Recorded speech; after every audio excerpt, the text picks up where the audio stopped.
BNP chairperson Begum Khaleda জিয়ার গুলশান কার্যালয়ে দলের মহাসচিব মির্জা ফখরুল ইসলাম আলমগীরের সাথে সাক্ষাৎ করতে আসেন ইউরোপীয় ইউনিয়নের রাষ্ট্রদূত মাইকেল মিলার।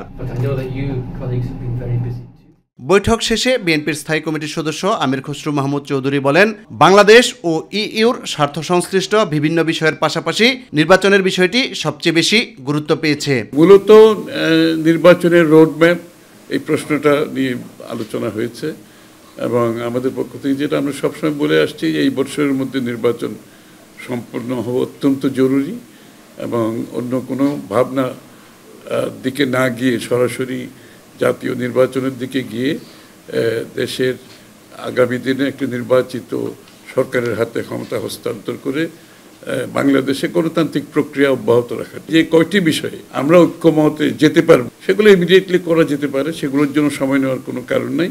লেবার পার্টির সাথে বৈঠক শেষে বিএনপির স্থায়ী কমিটির সদস্য নজরুল ইসলাম খান বলেন, গণতন্ত্র প্রতিষ্ঠায় নির্বাচিত সরকারের বিকল্প নেই। আমরা আশা করছি তারা জনগণের দুর্ভোগ যত কমে তার চেষ্টা করবে এবং তারা যত দ্রুত সম্ভব গণতন্ত্রে ফিরে যেতে পারে তার ক্ষেত্র প্রস্তুত করবে। কাঁটাতারের বেড়া করতে পারেন তারা, এটা তাদের নিজেদের নিরাপত্তার জন্য তারা চিন্তা করতে পারেন, কিন্তু প্রশ্ন যেটা সেটা হলো সেই বেড়ায় ফেলানি ঝুলিয়া ঝুলে থাকবে, এটা গ্রহণযোগ্য না।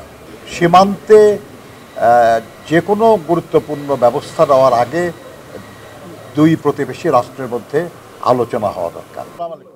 ইউসুফ আলী, মাই টিভি, ঢাকা। ওকে, আল্লাহ হাফেজ।